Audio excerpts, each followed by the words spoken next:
talking about a Spanish author because we have been doing this series mostly with Indian authors, so this is a bit special. We are doing a Spanish author called Muñoz Molina, and we're basically gonna be talking about two books of Muñoz Molina: Winter in Lisbon and In the Night of Time. And to talk about Muñoz Molina with me, I have with me Juan Mosquera, who is an expert in Muñoz Molina. Okay. Because he's doing a PhD on Muñoz Molina at St. Andrews University. So, if there's one person we should talk to about Muñoz Molina, it's Juan. Welcome, Juan. Welcome. nice to be here. Okay. Okay, let's start from the very basics. Sort of, could you just sort of explain to us around when Muñoz Molina started writing, how he sort of came in prominence, and how many novels approximately he has written? Okay. So he's a writer who started writing professionally at the end of the 1980s. Okay. He's still publishing. He's one of the writers that is more prominent, more important, mainly because he has been at the same time writing novels and fiction. He has been writing articles in different important newspapers, in El País, in ABC. Yeah. We can count over 1,000 different articles. So 1,000 articles. well, Wow. yeah. Wow. And that's the thing that makes kind of interesting, because you can compare all his work of fiction, and at the same time you can read his opinion about a lot of different issues in Spanish politics or in Spanish culture All right. at the time. One thing that I like is that compared to other writers who come maybe from a cultivated family, he comes from family of farmers. Mm. He had been until his 30s. He had been a civil servant at the city council. Okay, So so it's he like was- a self-made man. Yeah, so Yeah, he is yeah. now this guy that you think, he was thinking, I will become a professional writer my Yeah. whole life. He became a professional writer. He wanted to write, but he never thought when he was in his 20s that he could be able to Right, earn yeah. his living just with writing. And approximately how many novels has he written so far? Because we know that he's still writing. Yeah, maybe around 13 novels. 13 novels, yeah. About 3 novellas, several short stories, yeah. Okay, so And he has written essays, he has written memoirs, so he has written different kind of... very prolific, yeah. Yep. Not as prolific as Balzac, but quite prolific. Yeah, Okay, he's yeah. still alive. Yeah, but he's still alive. And Balzac died because his brain got swollen up. So perhaps Molina knows something Balzac didn't. Okay. So first, I'm going to talk about the writing style. So I've just read two of the many works of Muñoz Molina. But luckily enough, the first book I read, Winter in Lisbon, was his second novel. if I'm Yeah, not second wrong. novel. It's a second novel, but it's the novel that made him famous. Yeah, that shot him to fame. And In the Night of Time is one of the recent ones. Not the latest, but Yeah, it was in 2008, 2009. 9. Okay. So, I mean, just to see how things have sort of evolved just in terms of writing. For example, I would like to read the last paragraph of Winter of Lisbon, which goes like, I closed the door and poured some more bourbon into my glass. From the balcony windows, I saw her appear on the pavement, her back towards me, slightly bent over, the white raincoat flowing in the cold December wind, glistening in the rain under the blue lights of the hotel. I recognized her way of walking as she crossed the street, now a distant white smudge in the crowd, lost in it, invisible, suddenly erased behind the open umbrellas and cars, as if she had never existed. So, I mean, I would say at least in the first book, I had the impression that it is less about the plot and more about the atmosphere. Because Winter in Lisbon was sort of, for me, was at like sort of a jazz noir kind of universe where it's the author just sails through by style of his prose. Whereas when I started reading In the Night of Time, and this is a confession that at least for the first 200 pages of the book, I did not like the book. I thought it was too dry. The descriptions were down to a point where he would just start describing the objects in the pocket of the protagonist. He'd be like, there's a pen, there's paper, there's a paperweight. And then the novel hit a point where I really started enjoying it. But we're going to talk about it in the third part of the video. But what I would like to know from you, Juan, is like, would we be correct in assuming that he started as someone who wanted to be sort of a master of words, and it was the how that was important and not the what, and later on he goes on to become someone where the what is more important than the how? Would you think that's a okay way of looking Oh, I at it? think you got the point. Yeah, that's exactly what it has been said by critics, apart from himself. The first three novels, in which Winter Lisbon is included, he was trying to find his style, and so he used a lot of cultural references. So it's a way to try to write novels. So he was more concerned about writing a novel than writing about life or writing about experiencing his life. So he used a lot of cultural reference, movie references, jazz musicians, other literary references. Yeah. So that's the thing. So he's very concerned about the Style of the style, the vocabulary, the metaphors. But so the content is mainly the less important. So I'm not saying that he thinks that it wasn't important. Yeah. But he was more concerned about writing about cultural or about the things Yeah. that he thought was life. Yeah. Yeah. In later on, I think from his fourth novel on, I think he found his own style, and he even says that he was kind of sick of literariness or whatever you say, and he started to pay attention to life, and it's something that he himself says in some of his articles. Started to pay attention what's happening around him, trying to describe what's happening around him, being less concerned about, as you say, as the form, as the way to tell the story, but finding a story that he wanted to tell, looking around to find stories in the people around him. So I think it's you are true. It's a very different style. So in Winter Lisbon, he's still trying to find his own personal style, his own personal voice. And in the Night of Times, he has already found it, and just. And if you were to sort of, I know it's a hard question, but sort of pinpoint around which novel, was this a gradual transition, or was it a novel when he was like, bam? I think it's the fourth novel. Okay, Winter Lisbon was the second novel. Yeah. The fourth novel is the Polish writer, Hinete Polako, and the Polish writer. The Polish writer, Hinete Polako. And that's the novel in which he uses a lot of his personal experience as a teenager, living in a small village, and started to talk about things happening to him, not things that he has seen in movies or in books or something like that. And from that on, I think his sort of stories touch life, or things that happen to him in life, or things that he has seen in the life around him. Okay, brilliant. And okay, now sort of moving to In the Night of Time. Okay, this is a mammoth book. I mean, at least for the modern reader standards. I mean, because I know people who can barely read a Facebook page. So this is a whole damn novel to read. Let me see. Okay, it's not too bad. It is like 640 pages.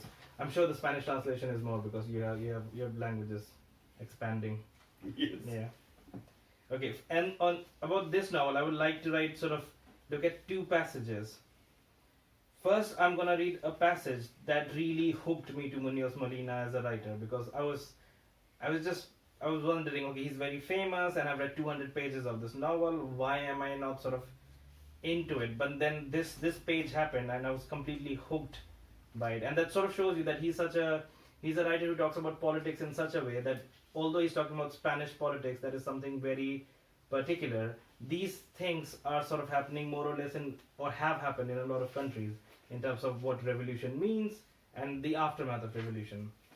So this is a conversation between the protagonist, Ignacio Abel, and another character whose name is Ultimo.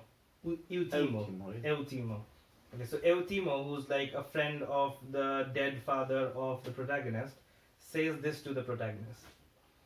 It's clear, if you'll forgive me, that you drive a car and I walk, or ride a streetcar at best. You wear a hat and I wear a beret. Don Ignacio, and if it rains, you don't get wet because along with driving in your car, you wear new shoes with soles that don't get soaked with water, and your feet don't get cold like a man wearing old boots with holes in the bottom. You work hard, of course you do, but under a roof and with heat. And when it's hot, you work in the shade, not in the sun.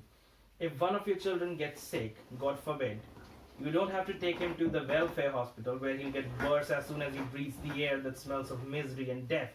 If he gets a little worse, a good doctor comes right away and prescribes the medicines he needs and you can pay for. And if he needs, if there will be a place for him in the sanatorium where they heal lungs with good food and the Sierra air. That's the truth, Don Ignacio, and you know it. Would you like if things were different? Of course you would. But it's law of nature that you don't have the same desires or the same urgency as a workman. So as soon as I read this for me is a very universal thing because it describes the figure of the modern left intellectual in my eyes. Because there is a whole section of the left that keeps talking about the proletariat, the underprivileged, the oppressed, but these people are not really in contact with the proletarian. They don't understand the urgency of the revolution.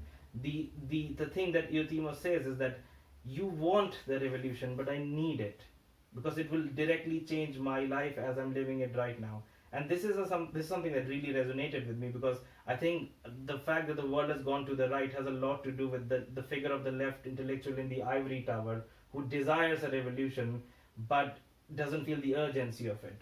So, could you sort of describe for us the figure of the left intellectual during the Spanish Civil War who is sort of undulating between the idea of a moderate Republican left fighting a fascist government, but also whose agenda is ready to be hijacked by the communists, whereas someone as Euthymo is beyond all this discussion. The revolution is required for him to live a normal life. So could you sort of talk to us about the dichotomy between the positions of Euthymo, who needs the revolution, but Ignacio, in a way desires, but is also a bit aloof.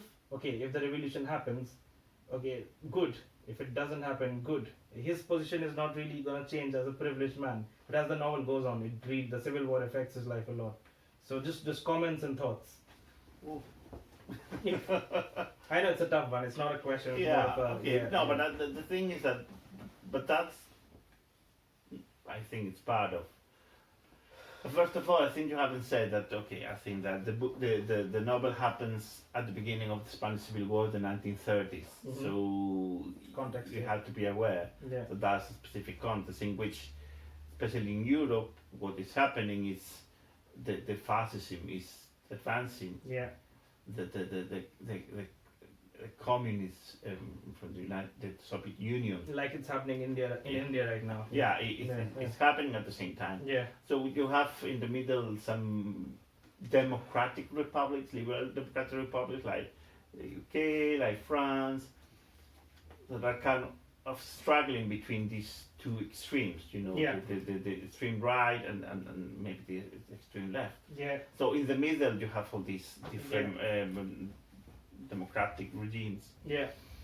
And what happened in Spain is that while in other countries things are kind of sorted out in terms that Germany goes to Nazism or Soviet Union goes to communism. Yeah. Some other countries within Europe turn to one of the other regime. Choose a block and The thing is that Spain, this dichotomy is not sorted out, so that's why the Civil War started. But so it's up until the moment that the war started, there was the Democratic Republic that had some kind of progressive idea, wanted to promote education, wanted to help most of the population to progress and things like that. Yeah. But what I mean is that in certain way, this Ignacio Abel is identified with the Republic. Okay. Yeah. But it's a republic that failed at the moment that the Civil War started, because that polarizes completely the ambience in Spain. Yeah. So that makes people Either go to the extreme right to or the the extreme left. extreme yeah. left. Yeah. So the thing is that there are a lot of people who were Republicans, who were supporters of the reform, that some reforms who can benefit most of the populations, Yeah. were kind of alone, Yeah. because it was revolution or reaction. Mm. So that's the moment that you find that Ignacio Abel is the embodiment of these that people who support the reform, but it was a moment that it was kind of impossible. There is a moment in the novel that I don't know you have said, but I'm going to say Yeah. there is a moment in the novel that in the novel appear real politicians in Spanish at the time. Yeah, because I had very less knowledge of the Spanish Civil War, so I had no idea what is fictive and what is real. And there was one politician in Green who appears there, and the thing is, there is a moment that they are discussing about republic and with Ignacio Abel and Disney Green, who was one of the main politicians at the moment. He says, what we need is a couple of generations in which we feed the people, we give milk, we give bread to people, and we educate people. And in a couple of generations, this country will be a better country. Yeah. But the problem is that the war starts, and there is a moment that Ignacio Abel finds the people from villages out of Madrid getting into Madrid. So this is people that they are describing a way that seem like aliens coming to Madrid. Ah, okay. And so it's a moment that is not. So the problem is not that this encounter of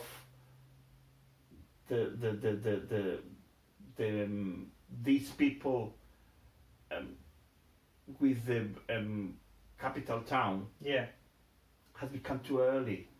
Is it like you needed 2 generations of food, education, and then. It's like there is a certain section of society in Madrid that was sort of ahead of time, and while the whole country was nowhere near ripe for socialist, republican, sort of left-leaning ideas, because I mean, as I said, like you can't do revolution on an empty stomach. But I mean is that this idea about the reforms, thinking that achieving this in 1 or 2 generations, and then suddenly that happens in its reaction or revolution.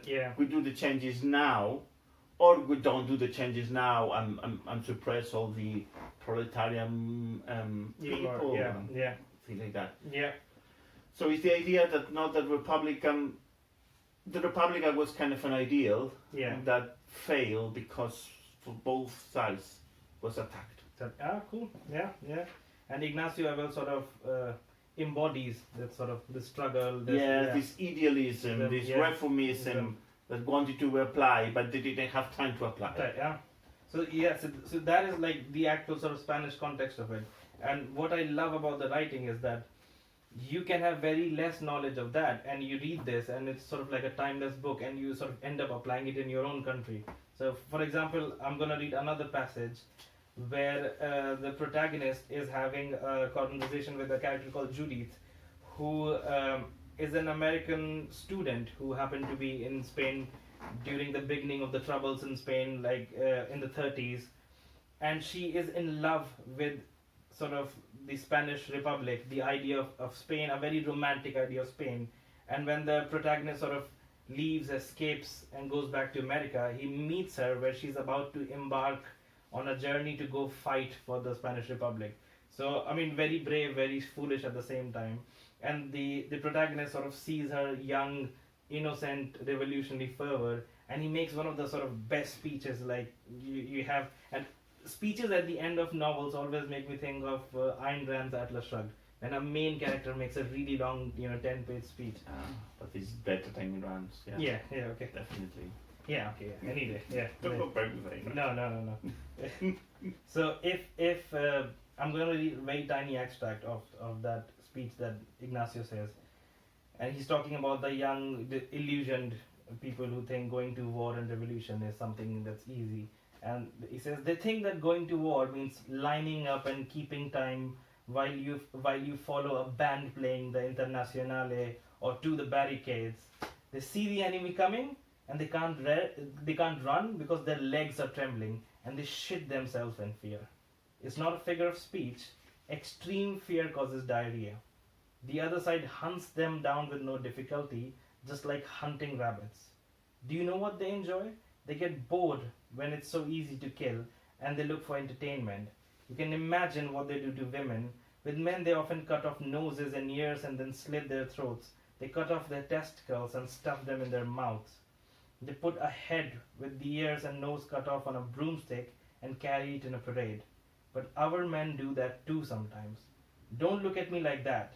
It's not enemy propaganda. I saw the decapitated head of General Lopez Ochoa marched around Madrid. The leftist parties and the unions hated him because he led the troops in Asturias in 34.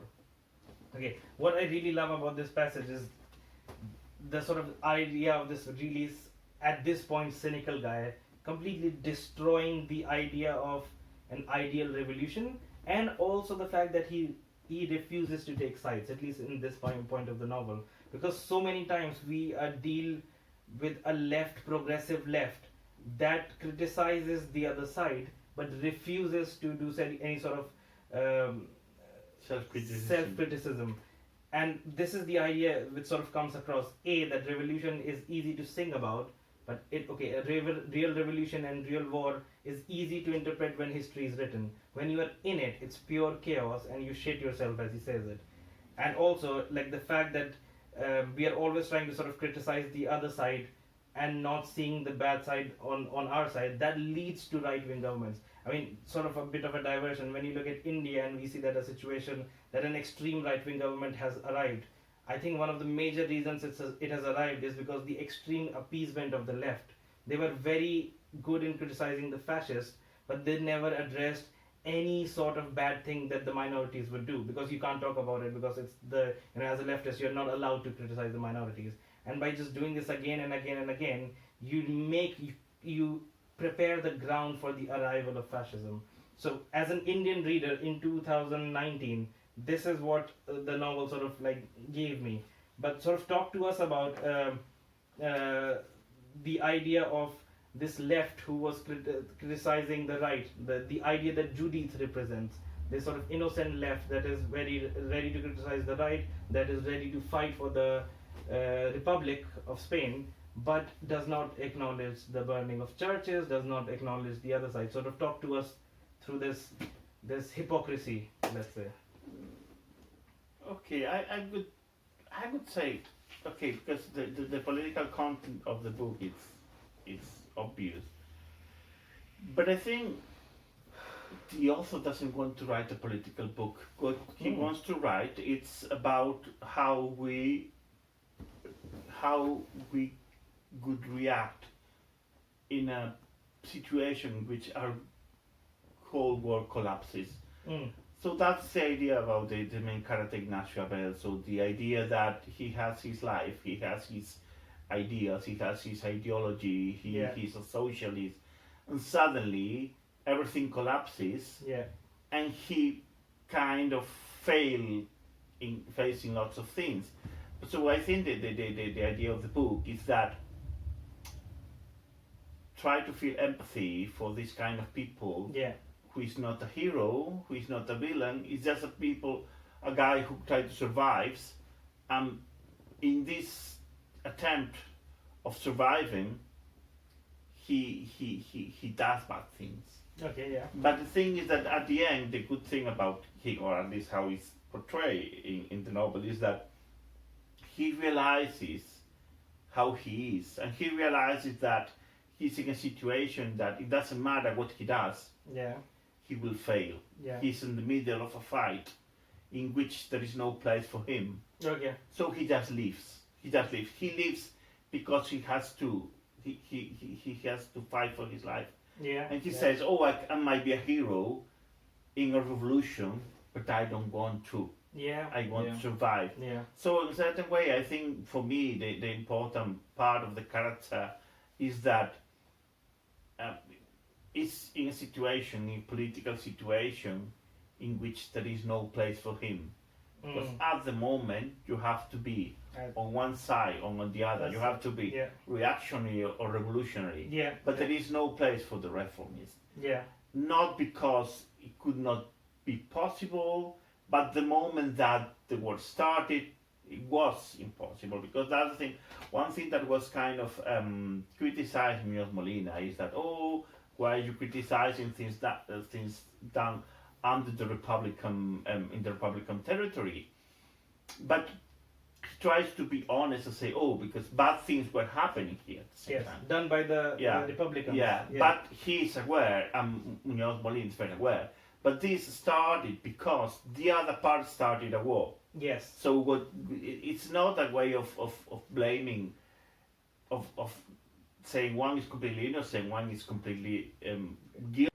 Coming to one of the questions that sort of, I think we're gonna have differing opinions on this one, like we've discussed before. So, the idea of Ignacio Abel as a figure that sort of is a reformist in a space where there is no space for reformists. You have to be either on the side of the Republican or you have to be on the side of Franco. So you can't have a middle ground. But for me, the idea of the centrist figure is an act of heroism and a figure of a hero, especially as a symbol of the modern intellectual that is missing in the political scene of today, where you have to either associate yourself with the left or the right to be taken seriously. The space for the free thinking intellectual who criticizes everything that's wrong on any side and who praises everything that's good on either side is kind of gone. And for me, Ignacio Abel sort of represents that idea of a modern day hero, of a modern day intellectual hero. And I think it is an act of heroism that he refuses to take a side. So what do you think about that? Well, I wouldn't agree completely with that. I think You wouldn't. I wouldn't. Okay. I think being a hero could be staying there to fight for his position, Okay. and he just leave the country. Okay. What I found is honest in terms of at the end of the novel, he reflects on what he has seen, Yeah. and he can see what was happening around him. Mm-hmm. So what I can say is that he's a decent human being Okay. in terms that he does bad things, he Yeah, does good yeah. things during the novel. Yeah. And then at the end, the writer and doesn't then- hide what, like that he's not the best of the Yeah. persons personally. Yeah. What he does with his family, but yeah. yeah. But the thing is that he's aware of all his weaknesses, and he's Yeah. aware of what's happening. At the end of the book, you can see that he has reflected on that, and he acknowledges Yeah. his position. But the thing is that there is no place for him Yeah. in this fight. Okay. So the heroic attitude would be staying there and trying to fight for his position, but Okay. he just flee. He just leaves the country, but in a certain way, is what most of us would have done. In a space, yeah. Okay, Yeah. fair enough. Yeah. Okay. So coming to the sort of last segment, for like the modern international reader, because as you told me, most of his books have been translated into English, but not all of them have been. So for sort of an international reader who hasn't read anything by Molina, where do you think is a good place to start? And could you sort of recommend 2 or 3 must-read Molina books? Okay.